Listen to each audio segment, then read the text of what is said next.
Congo জঙ্গল পৃথিবীর সবচেয়ে বৃহত্তম এবং ভয়ানক ফরেস্ট।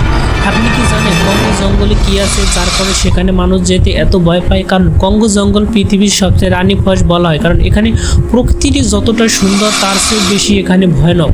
কারণ এই কঙ্গো জঙ্গল রেইন ফরেস্ট বলা হয় কারণ এই কঙ্গো জঙ্গলে সারা বছর বৃষ্টি হয়।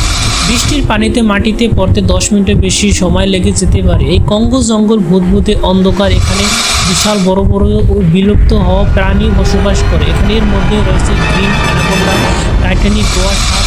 এখানে এক একটি অ্যানাকোন্ডার সাপ বিশাল বড়। এখানে নিমেষে যখন অ্যানাকোন্ডার সাপ শিকার করতে বের হয় এখানে বাতাস পর্যন্ত থেমে যায়, কারণ এখানে শ্বাস প্রশ্বাস বন্ধ হয়ে যায়, কারণ তখন অ্যানাকোন্ডার সাপ শিকার করার জন্য বের হয়।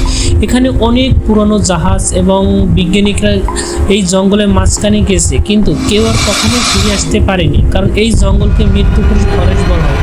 এখানে বিভিন্ন প্রকারের হেলিকপ্টার এবং লঞ্চ রয়েছে, জাহাজ রয়েছে, অনেক সাবমেরিন, পুরনো সাবমেরিন রয়েছে। কারণ এই কঙ্গো ফরেস্টে যারা গেছে তারা কখনোই ফিরে আসতে পারেনি, কারণ এই কঙ্গো ফরেস্টকে রানী ফরেস্ট বলা হয়।